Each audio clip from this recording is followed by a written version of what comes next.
Hey Fandom, it's me, Aaron. And I'm Tony, the Draw Friend. And I'm back from Star Wars Celebration, which I don't think Tony went to. I did not. I got frozen in carbonite. It was I saw awesome. you in the back to tank. That was hilarious. Oh yeah, the back to tank was fun. I pulled my shirt off. I noticed. did it right. This was a big week for DC Comics and both stuff that their PR people wanted to have out and stuff and that what Rob Liefeld did. Rob Liefeld, he left 3 books. I mean, that was the biggest buzz his 3 books ever had. Yeah. Throw Hawk and Dove. The biggest buzz his 4 books ever had was this big flame out. And I was a big Liefeld fan as a kid. Mm-hmm. And, like most people. when he had this falling out with Kirkman, obviously I side with Kirkman. Yes. And then Scott Snyder is my boy. And to call him a pretentious prick. Because he said he's the head Batman writer. He writes Batman. The editors, he's the head writer. He's as I say, the straw that stirs the drink of, the Batman universe. And he's a sweetheart and an amazing man. He's an Eisner dude. Yep. And he has his own indie stuff too, like his own creator-owned stuff. American Vampire. Yes. Liefeld, you think would be and able to Severed. And so, whatever. I really was upset about the things, the pretentious prick stuff. And Scott Snyder, I love you, and you were funny. You were funny. I'd say that those tweets were the best things Liefeld wrote all year. I would say the best things he wrote his whole career. I mean, come on. I mean, I'm not a hater. I just, Yeah. And then the things that DC wanted to promote. Yeah. Stuff like boom. the kiss heard around the world. This is cool. I get it. Like, the whole relationship stuff really gets with people. The whole shipping, relationships and all that stuff. It's big with the kids nowadays. It's going to be kind of like Twilighty. Yeah. It's neat. I And like it. It's not the first time they've been together. Oh yeah. If you're an old school comic fan, Action Comics 600 they kissed. Kingdom Come they were together, and Dark Knight Strikes again. They screwed so hard the world shook. Yeah. I mean. They're a cool couple. And yes. Personally for me, I've never particularly liked Lois Lane. I mean, I just don't get her in the modern context. For the time was really important. Was a working woman. She was strong. She was independent. Now, it's a book full of strong, independent women. And even with that, why does she have to be with Superman to be a good character? Let's have her be a kick-ass character on her own, see what happens. But I'm digging this. And this issue was one of the best kind of issue 12s where it has resolution of the story arc, where a lot of them, it's the issue 0 is going to be this single issue story, which is great, but still, if you want the resolution to a multi-part story arc like Aquaman, you're not going to get it for another month. And, if you want Rot World to start, you're not going to get it for another month. So, this had these crazy Jeff Johns pages. It had 2 different kinds of, Jeff Johns is in the next year of Justice League, you're going to have all this crazy stuff. And then coming in 2013, it's going to be DC Civil War. It's like one of those TV shows where it's next week on the show when they show you a bunch of clips from the stuff they filmed, only they did it in a comic book, which is impressive for a still medium. I have no idea what he's talking about, but I am excited about this, and Justice League really needed this kick in the ass of some kind of, crazy buzz. And if it's Superman and Wonder Woman kissing, that's fine. I'm all for that. I'm all for romance and whatnot. As I said with Aquaman, it's crazy. It has some great character moments. It has some stuff where it really punched me in the gut. Yes. But you got to wait 2 months for the resolution of the story. No, another month.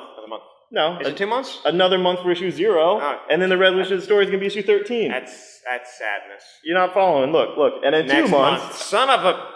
But why do you do this to me, Jeff? The problem is it's so good. We like it so much that, I'm sure issue 0 is going to be wonderful. Aquaman's still one of my favorite books.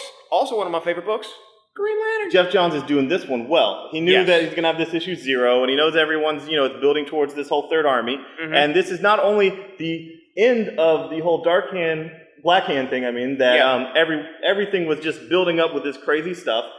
It's also the prelude to the Third Army, which has also been building since perhaps, issue 1, perhaps War of the Green Lanterns, undercurrents of the First Lantern. So Jeff Johns' stuff is a slow build. And when it starts going, you get these crazy things like Ethan Van Sciver's on this, it's, the Death of Superman type cover. Yep. Obviously, someone dies as a Green Lantern, maybe multiple someones.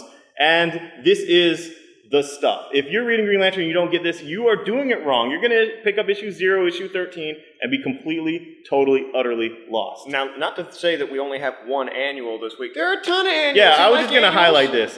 We got Justice League International. This might be the last time you'll be able to see Guy Gardner incorrectly colored with white boots. So, In other news, jump on that. Jeff Johns co-wrote it, so you got some great Booster Gold stuff with some time travel stuff, which is not in the New 52 much. No, it's not particularly, but we also have a Superman annual. It gives you a hint of what Lobdell's thing's going to be, and, you know, whatever. And also, Liefeld was talking something about this, how it was rewritten and blah, blah, blah, blah, blah, because of Grifter. Topical. Detective Comics annual. It's Tony Daniel finishing his stuff before, the issue 0, and with issue 13, my guy from Chew, John Layman, taking over. I'm so excited about that. I can't wait to see the chicken villains. And also, Flash, if you're getting Flash, you need this as well. It's a lot like Green Lantern. It's the same creative teams. It's the same stuff. If you're getting Flash and you don't get it, you're doing it wrong. So many annuals, it's like 5 years in one place. Yes, that's a bad joke. Minutemen, it's, this is the all-gay issue. Yes. But anyway, I'm digging Minutemen. I love Darwin Cook, and I understand that DC is being a little bit exploitative with Watchmen with that whole, Rorschach toaster. Come on, DC, really? Rorschach toaster?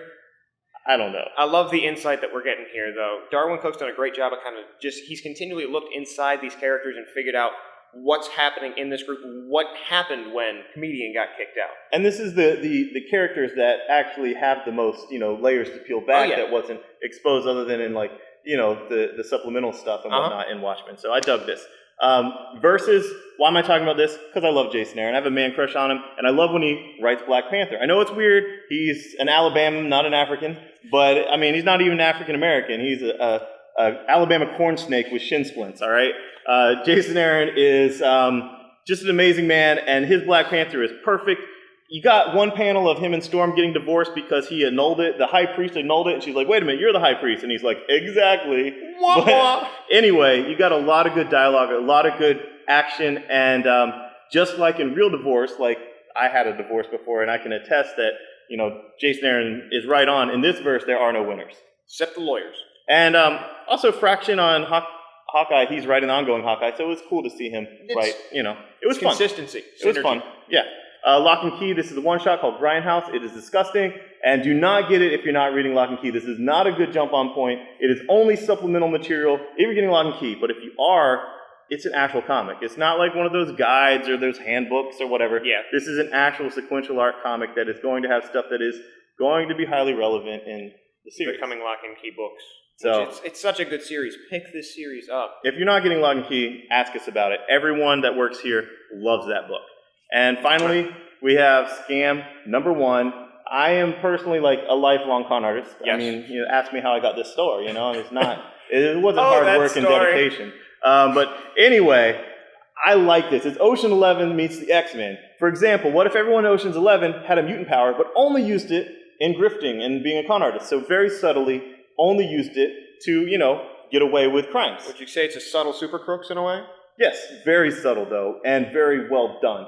And this book got so much buzz when they independently distributed it that it's now being distributed by Diamond, and I finally got on board when they sent me a PDF. I freaking loved it. We're probably the only store in town that's going to have it. I don't know that for a fact, but I run my mouth.